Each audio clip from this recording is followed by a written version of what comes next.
Muchas veces, la realidad supera la ficción. Y este caso es completamente real. El Fuerte Clamor presenta un viaje a lo sobrenatural. La verdadera historia de Roger Morneau.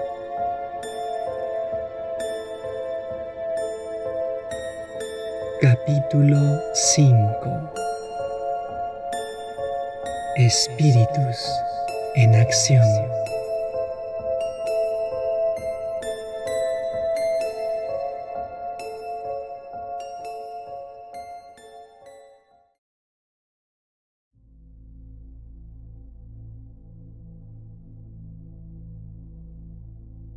Alrededor de 2 o 3 semanas después de la visita a la sala de adoración, tuve una vez más la oportunidad de discutir acerca de Satanás y sus ángeles con el sumo sacerdote.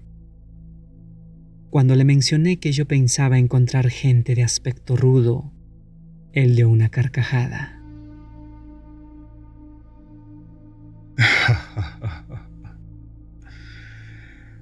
Los adoradores de los espíritus, así como los miembros de cualquier sociedad, varían ampliamente. A menudo reflejan la cultura local. Al viajar, puedes notar que, donde hay una mayor tasa de analfabetismo, la superstición prevalece. Estos individuos utilizan las formas más degradantes de la adoración. En tales casos, los espíritus se deleitan en inducir a las personas a actuar de esta manera, porque saben que entristece a su gran rival, Cristo, quien dijo que atraería a todos hacia sí mismo. Más incontables veces, a través de los siglos, los espíritus han demostrado que Él estaba equivocado. Millones y millones de personas ya han bajado a la tumba sin haber oído jamás hablar de su nombre, y menos aún creyeron en Él. Mientras hablaba, el sacerdote satanista se levantó de su silla y comenzó a caminar por la habitación. Con las manos cruzadas detrás de él, miraba al suelo y de vez en cuando miraba para mí.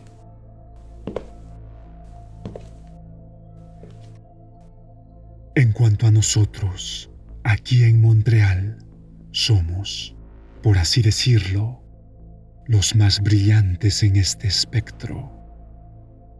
La naturaleza nos ha dotado de facultades mentales muy superiores a la mayoría que viven en esta zona. Es por eso que el maestro se ha hasta desviado de su rutina para mostrarnos la realidad de las cosas en el mundo de los espíritus. Él tiene un trabajo especial para cada uno de nosotros. Y deja de mirarme como si no creyeses lo que te digo. Sin duda, mi cara debe haber mostrado mi sorpresa por lo que había dicho hasta allí. Por favor, perdóneme si lo he ofendido de alguna manera. Creo en lo que me dijo, pero todavía tengo mucho que aprender acerca de la voluntad del Maestro. Todo de lo que fui testigo aquí en su casa de culto es muy nuevo y diferente de aquello en lo que fui criado. No quise tratarlo mal, crea. Usted no me ofendió. Es que a veces hago las cosas probablemente de una forma muy seria. Mas yo no me jactaba cuando hablé de nuestra gente aquí en Montreal. Fue el maestro que me explicó todo aquello personalmente. En este punto, volteó su silla, se sentó, encendió un cigarro y empezó a fumar.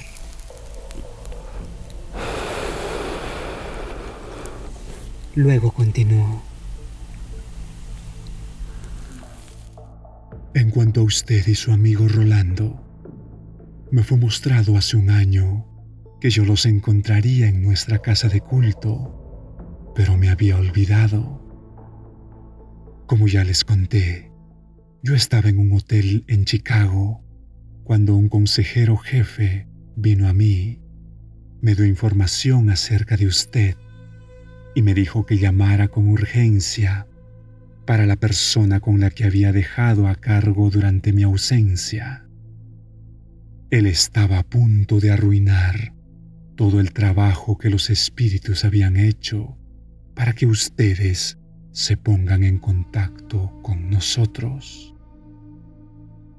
Llamé al hombre de inmediato y antes que tuviese la oportunidad de decir algo, me dijo que George había pedido permiso para traerlo a usted y a su amigo a una sesión de alabanza, y como él le había negado ese privilegio.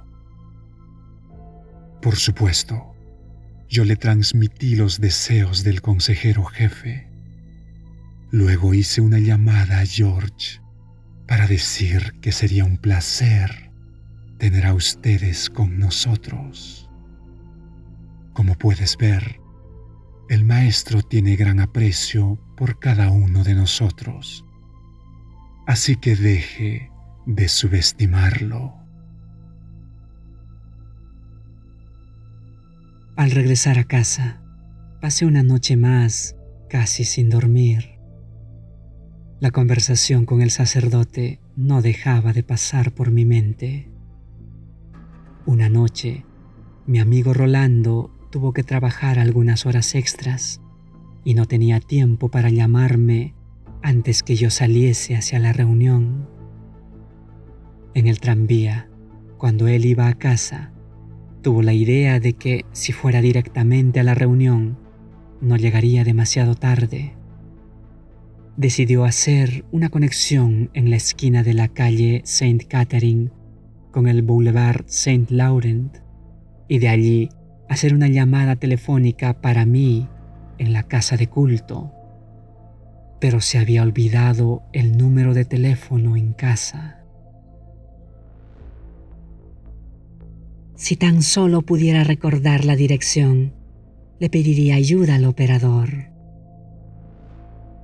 Sacó del bolso un cuaderno y un bolígrafo, pero por más que lo intentaba, no podía visualizar el número de edificio que él había visto tantas veces. ¿Cuál no fue su sorpresa al murmurar para sí mismo, diciendo: «Me gustaría que los espíritus me ayudaran»? Entonces, una fuerza invisible movió la pluma en su mano, escribiendo no solo el número del edificio, sino también el nombre de la calle en una hermosa caligrafía.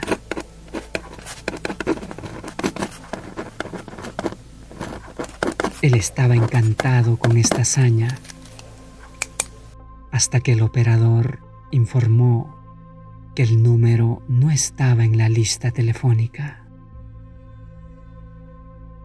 Mientras tanto, George y yo nos preguntábamos qué habría pasado con nuestro amigo.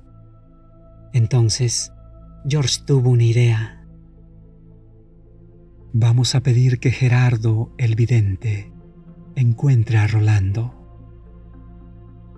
Después de unas palabras de encantamiento, Gerardo, cerrando los ojos y colocando los dedos en su frente, dijo: «Veo a Rolando que acaba de entrar en la tienda de cigarros United en la esquina de St. Catherine con el Boulevard St. Laurent. Ahora él está hablando con el operador. Él quiere nuestro número, pero se le dijo que no estaba en la lista». Con la ayuda de mi espíritu familiar voy a transmitir a él un pensamiento.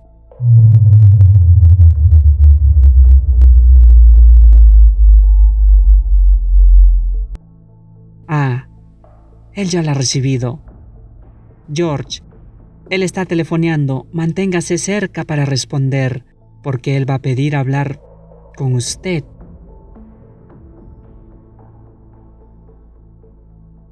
George fue con el aparato al otro lado de la sala.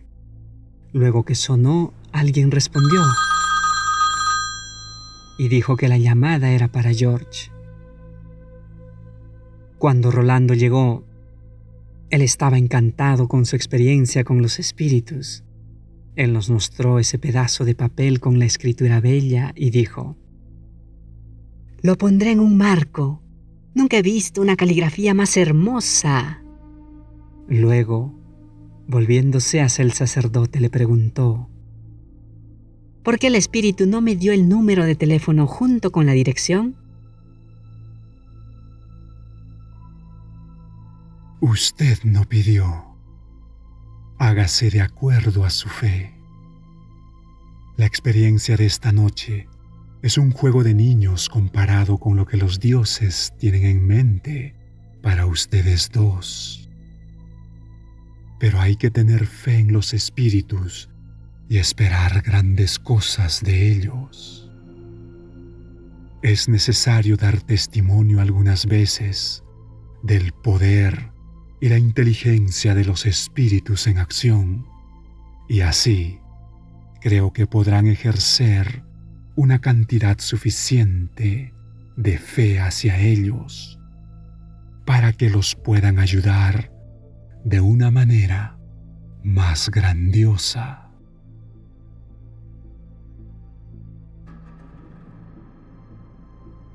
Tal vez 2 o 3 semanas más tarde, cuando Rolando y yo fuimos a esa hermosa casa, el sacerdote satanista nos saludó y nos dijo: Esta noche serán testigos de una de las sesiones más interesantes.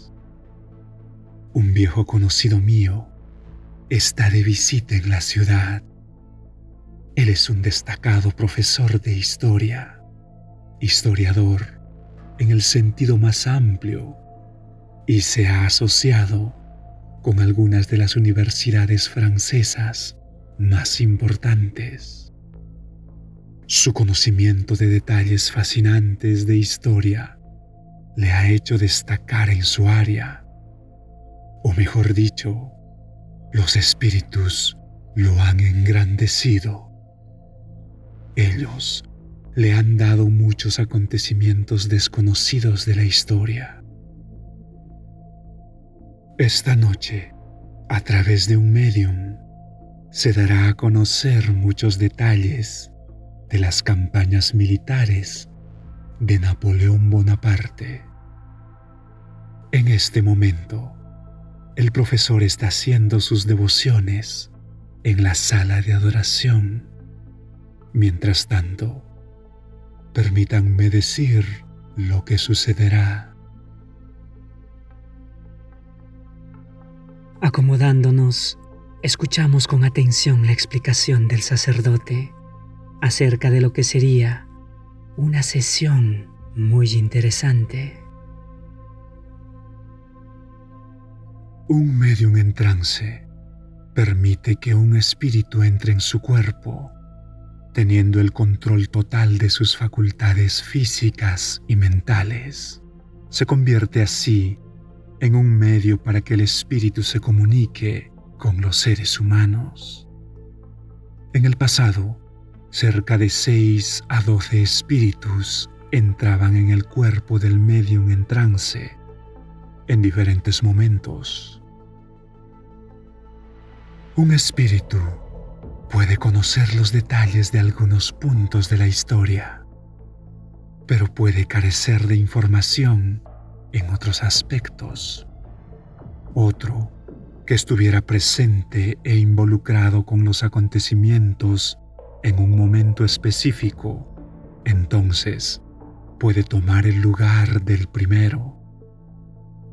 Los espíritus son tan precisos que pueden reproducir no solo las palabras, sino el tono y las cualidades de la voz de la persona que está citando. Momentos después, el sacerdote satanista salió para ver si su amigo ya había terminado sus devociones. No mucho tiempo después, volvió a anunciar que todos los interesados en presenciar la sesión deberían ir a la sala de adoración. El sacerdote presentó al historiador visitante a la asamblea y pidió 6 voluntarios para que pasen al frente. Los espíritus eligieron a uno de ellos para servir como su canal de comunicación para esa noche. Los 6 individuos se colocaron de pie delante del sacerdote, que invocó a los dioses para que se manifiesten sus grandes poderes para nosotros, haciendo que los espíritus que habían dirigido y prestado asistencia a Napoleón Bonaparte durante sus campañas militares revelasen los detalles requeridos por el historiador visitante. Mientras el sacerdote hacía un pequeño ritual, un espíritu entró en el cuerpo de uno de los hombres y comenzó a hablar.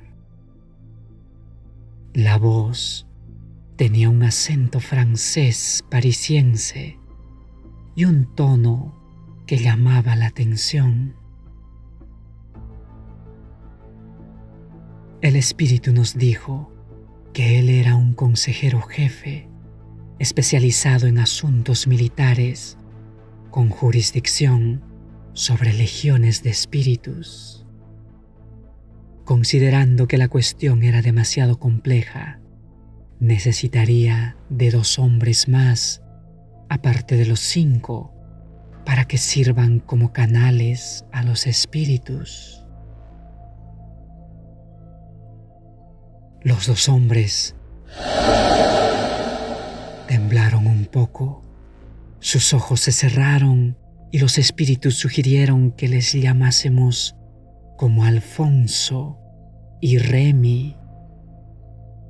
Los ojos del hombre poseído por el consejero jefe permanecieron abiertos sin moverse y sus párpados no se cerraron durante unos 45 minutos.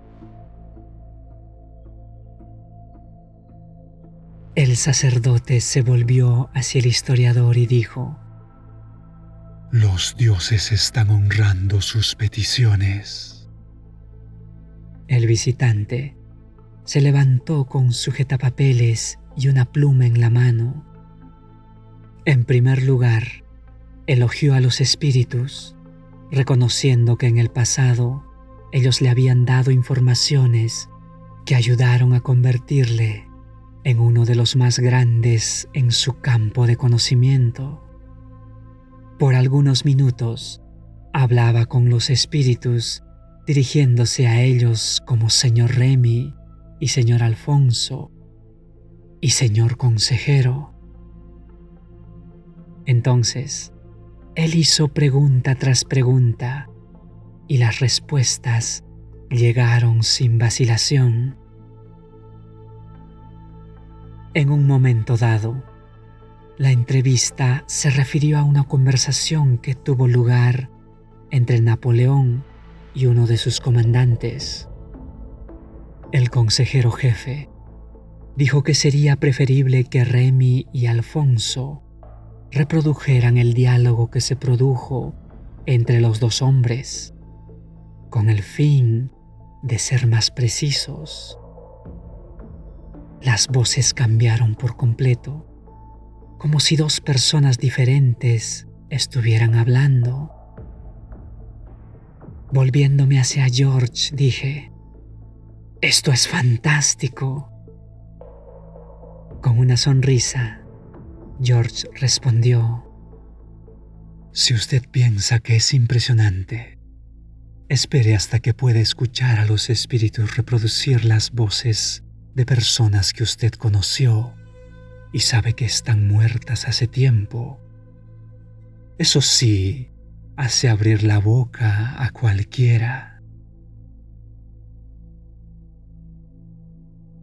El historiador, habiendo recibido respuestas a todas sus preguntas sobre las proezas militares de Napoleón Bonaparte, dijo al consejero jefe que necesitaba de información adicional acerca de un discurso pronunciado por el alcalde Camillien-Haut sobre las gradas que conducen al Palacio Municipal de Montreal, justo antes de que Canadá entre en la Segunda Guerra Mundial.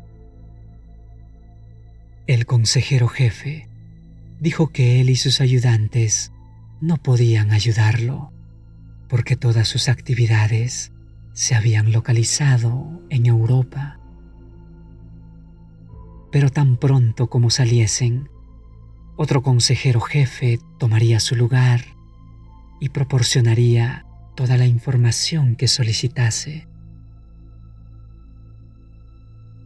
Los cuerpos de los 2 últimos hombres elegidos como médiums temblaron. Sus ojos se abrieron y con sus propias voces preguntaron por cuánto tiempo habían formado parte de las comunicaciones de los espíritus. El cuerpo del hombre que había sido ocupado por el consejero jefe tembló un poco. Sus ojos se cerraron y abrieron de nuevo, y otro espíritu dijo: Es un placer asistir a la revelación del desconocido. Yo estaba presente cuando el alcalde Haut Camillien hizo su discurso contra el servicio militar obligatorio para los franco-canadienses y su ingreso a las Fuerzas Armadas. ¿Qué te gustaría saber? El historiador reiteró su agradecimiento al consejero jefe por el continuo liderazgo de los espíritus en su vida.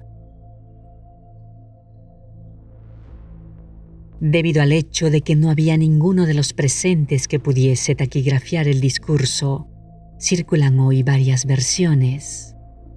El noble consejero ¿tiene algún modo para aclarar el asunto a nosotros?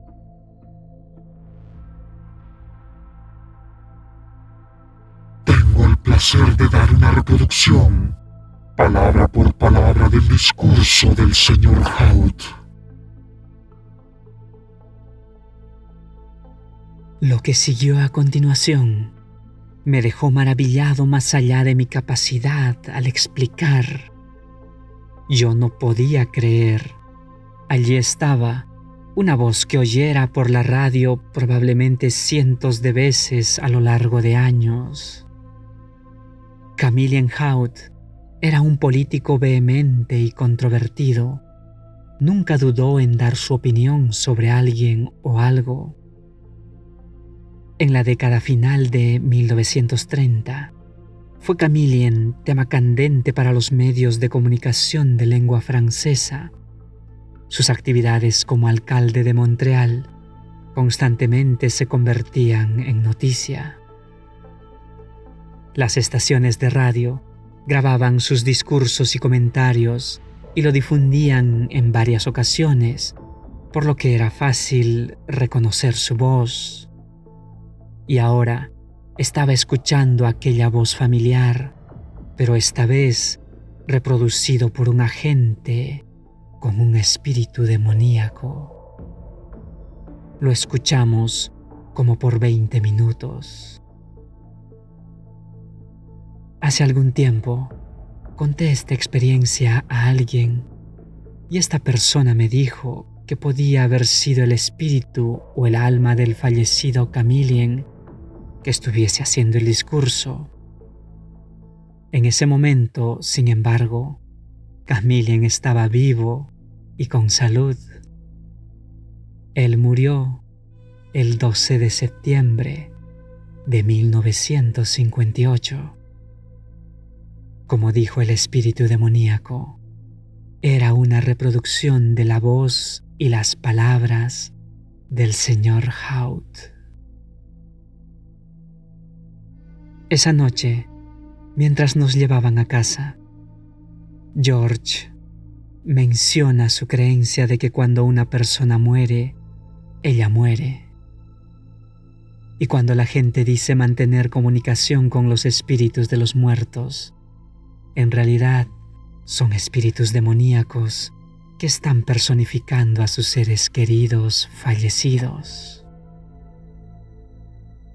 En ese momento, encontré esa información interesante, pero no volví a darle mucha consideración. George se negó a ampliar el tema y sugirió que pidiésemos al sacerdote que nos dé más explicaciones cuando hubiese una oportunidad.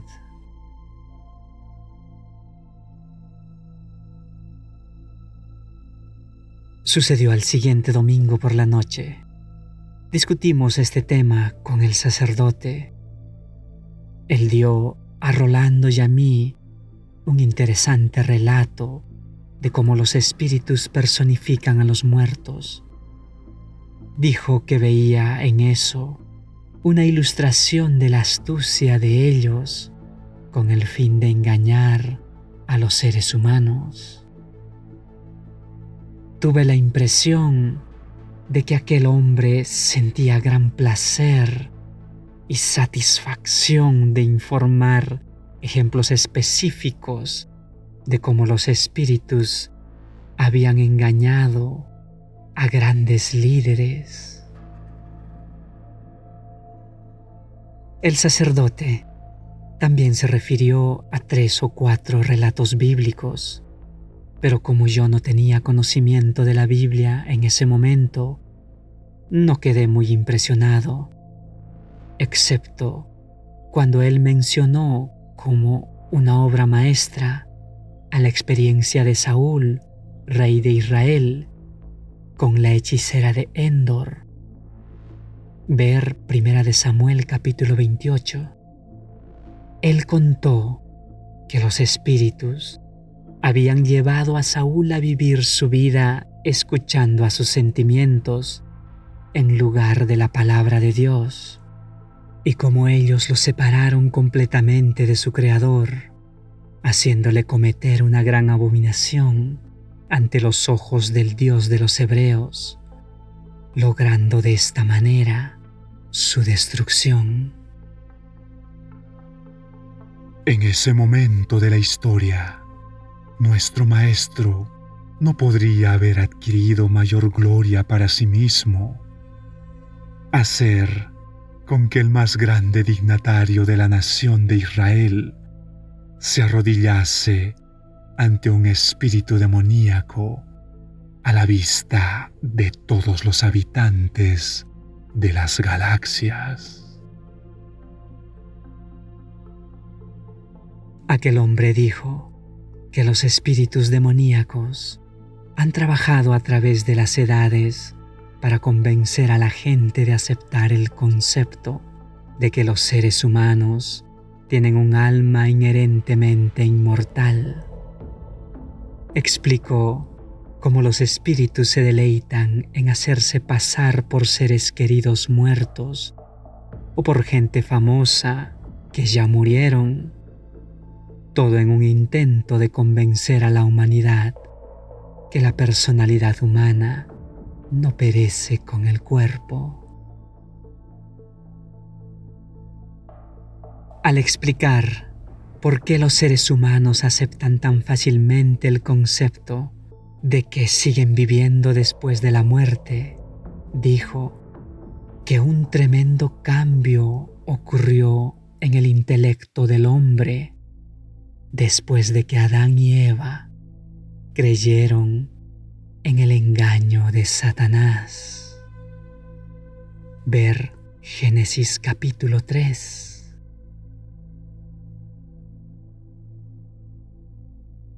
Desconfianza e incredulidad para con el Creador formó parte de la naturaleza humana. Por otro lado, se convirtió en parte de su fibra mental responder a la voz de nuestro Maestro y a sus espíritus asociados. Rolando y yo estábamos sorprendidos cuando el sacerdote declaró que la creencia en la vida después de la muerte es una forma de idolatría a través de la necromancia. De hecho, casi me caí de la silla cuando dijo que los espíritus demoníacos están constantemente profanando las iglesias cristianas, ya que atraen a millones de cristianos a una forma de culto a los espíritus, y eso conduce a la idolatría sin que se den cuenta de eso. Contrariamente a la opinión popular, la necromancia no solo es invocar a los espíritus de los muertos para que se comuniquen con la gente, debido al hecho de que los seres humanos son completamente mortales y que no poseen un alma inmortal. La necromancia tiene la idea inherente de que los muertos realmente entran en una esfera de existencia mayor de la que tenían cuando estaban vivos. De acuerdo con el Gran Maestro, la gente no necesita buscar ayuda de los supuestos espíritus de los muertos para que se enreden en la necromancia. La misma creencia en la vida después de la muerte es necromancia, porque da a los espíritus demoníacos la oportunidad de personificar a los muertos. Cuando la gente cree en sus mentiras, el Maestro recibe el respeto y la reverencia debido a su grande y glorioso nombre. Por otra parte, los espíritus se divierten y disfrutan de haber llevado a la gente hacia la idolatría.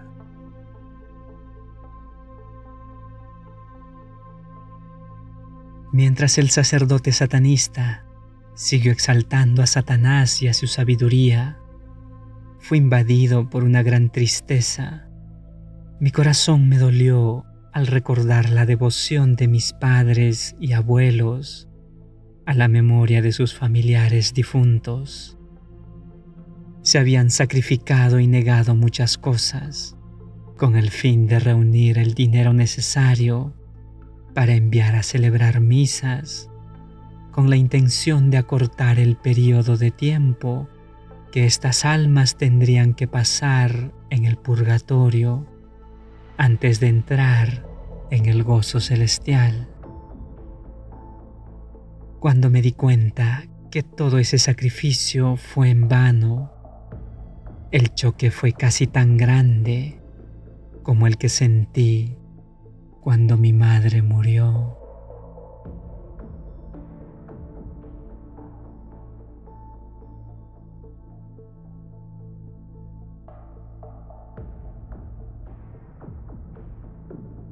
Un viaje a lo sobrenatural. La verdadera historia de Roger Morneau.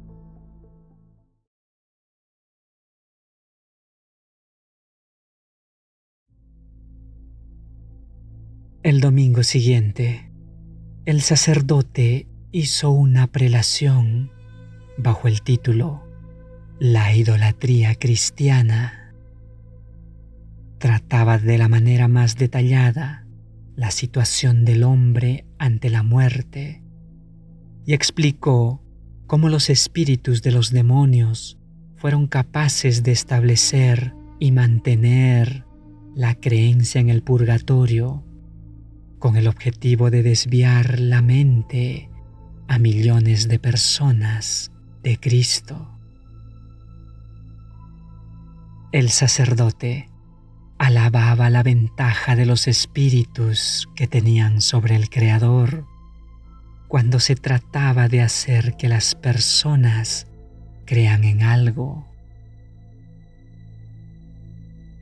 El Creador no puede mentir ni inducir a los sentimientos de las personas para que crean en su palabra. En lugar de eso, Él quiere que acepten su palabra simplemente por la confianza de que siempre dice la verdad. Por el contrario, los espíritus pueden mentir y sacar ventaja del hecho de que los seres humanos siempre están escuchando a sus sentimientos cuando se trata de decidir el rumbo de sus vidas. Los espíritus aprovechan esa debilidad al máximo para que las personas tengan fuertes sentimientos sobre las cosas que los espíritus quieren que crean. Llenan la mente humana con pensamientos erróneos. La gente acepta estas ideas naturalmente y siempre lo harán. El grupo de adoradores de espíritus estaba sorprendido por la capacidad de Satanás para engañar a la gente. Y cuando el orador mencionó que Satanás y sus ángeles tienen, de hecho, millones de cristianos comprometidos con la idolatría sin que lo sepan, el público se puso de pie para aplaudirlo.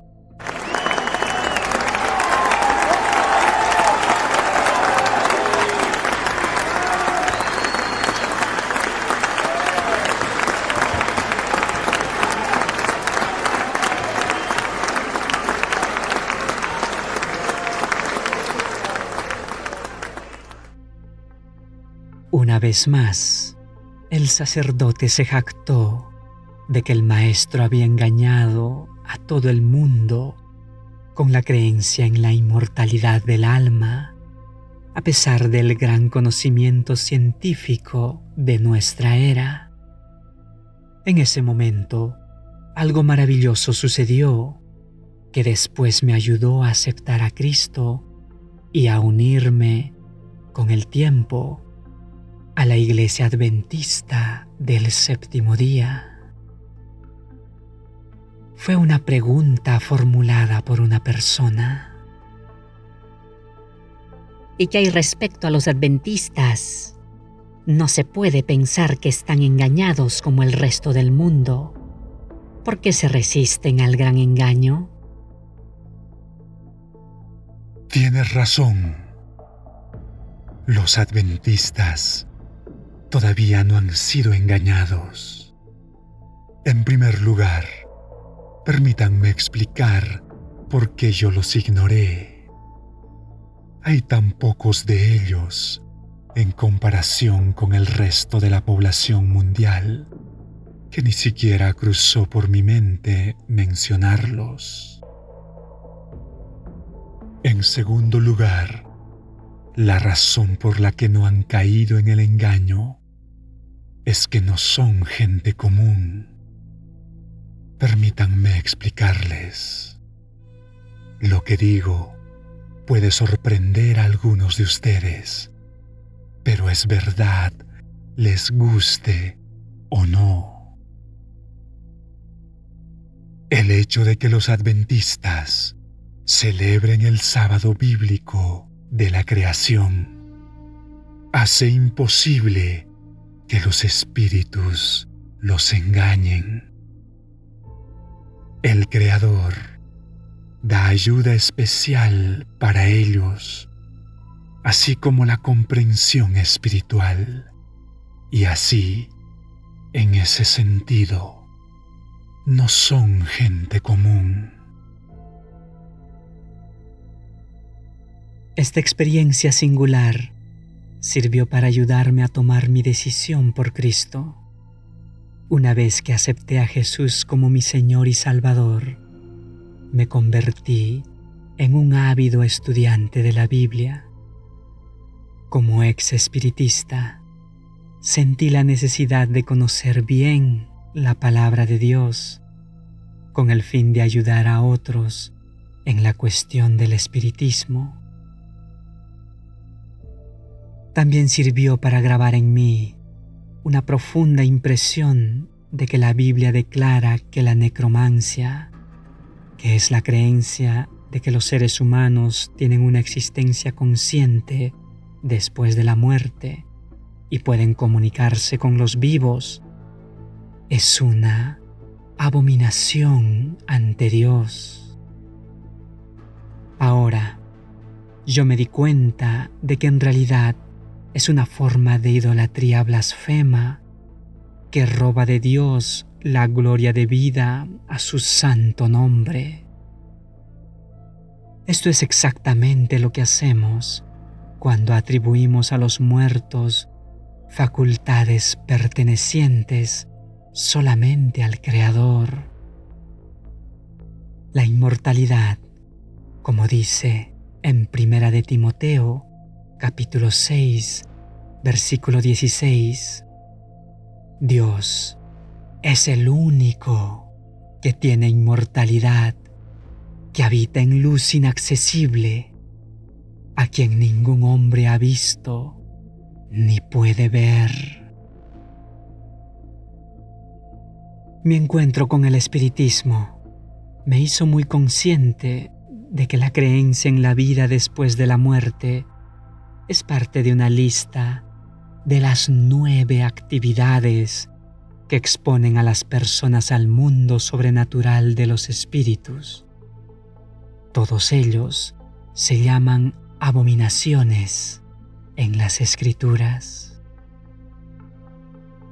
A través de Moisés, Dios le dijo a su pueblo: nadie entre los tuyos deberá sacrificar a su hijo o hija en el fuego, ni practicar adivinación, brujería o hechicería, ni hacer conjuros, servir de médium espiritista o consultar a los muertos.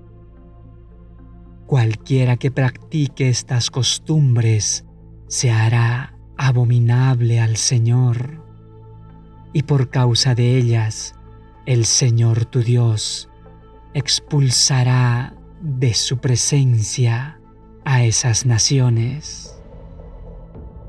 Deuteronomio 18, 10 al 12. Dios considera las prácticas ocultas tan peligrosas que cualquier persona que se encontraba en Israel envuelta en ellas debía de ser apedreada hasta la muerte. Ver Levítico capítulo 20, versículos 26 y 27. Cuando realmente estudié la Biblia por primera vez en mi vida, fue una sorpresa ver cómo el Señor es muy claro al decir que los muertos no tienen conciencia. En Eclesiastés capítulo 9, versículos 5 y 6, leí esta revelación contundente: porque los vivos saben que han de morir, pero los muertos no saben nada ni esperan nada, pues su memoria cae en el olvido.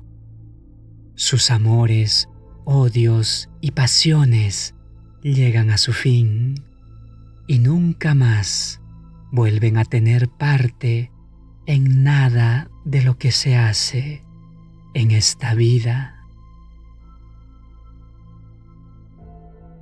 Los pasajes, sin embargo, que más me impresionaron están en el libro de Job,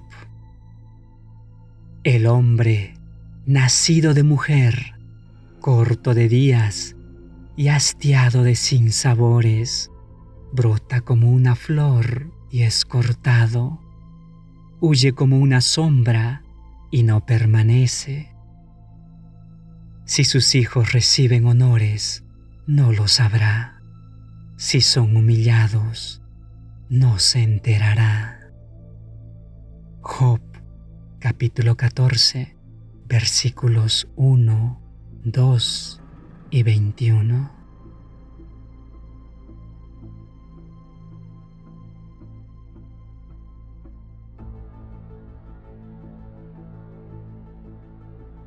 Un viaje a lo sobrenatural. La verdadera historia de Roger Morneau.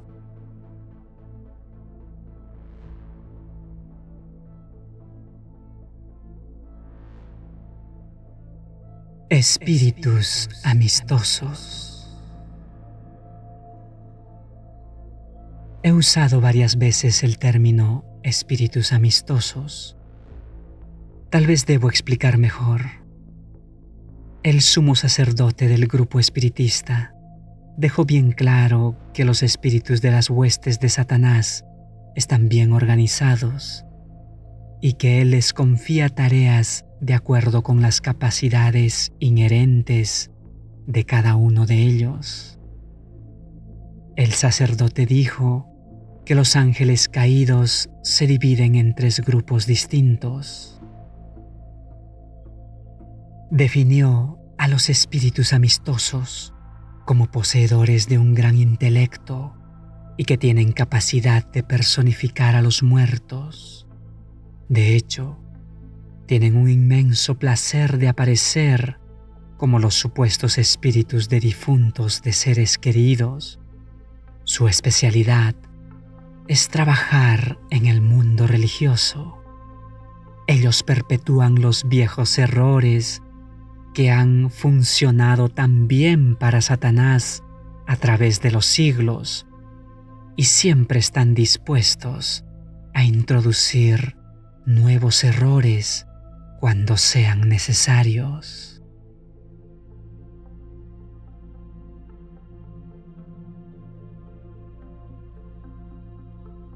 Ya los guerreros se concentran en sembrar discordia y desacuerdos entre las familias, parientes, amigos y vecinos.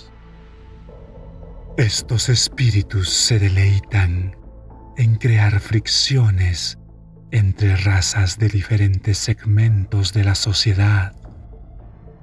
Y para aquellos que tienen la mejor prestación de servicios en provocar separación entre personas, llenándolas de odio y violencia.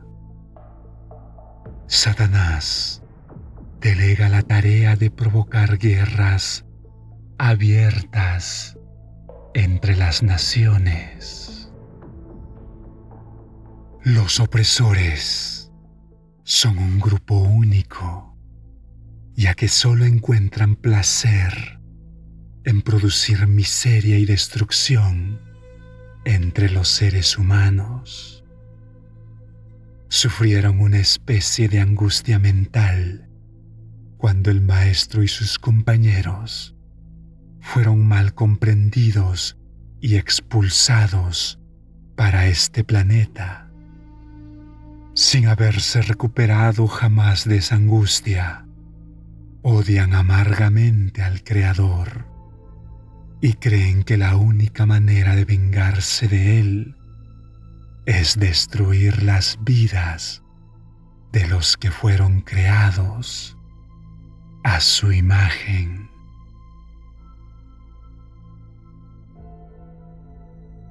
Lo que me mostraron a mí y a Rolando en aquella noche tuvo una gran influencia unos meses más adelante en mi decisión de alejarme de la adoración a los demonios.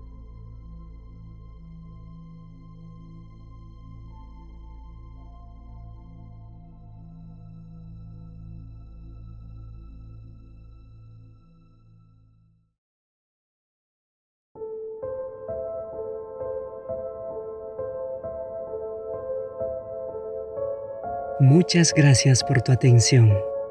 Si te ha gustado este material, dale al like, comparte, comenta y apóyanos en este proyecto.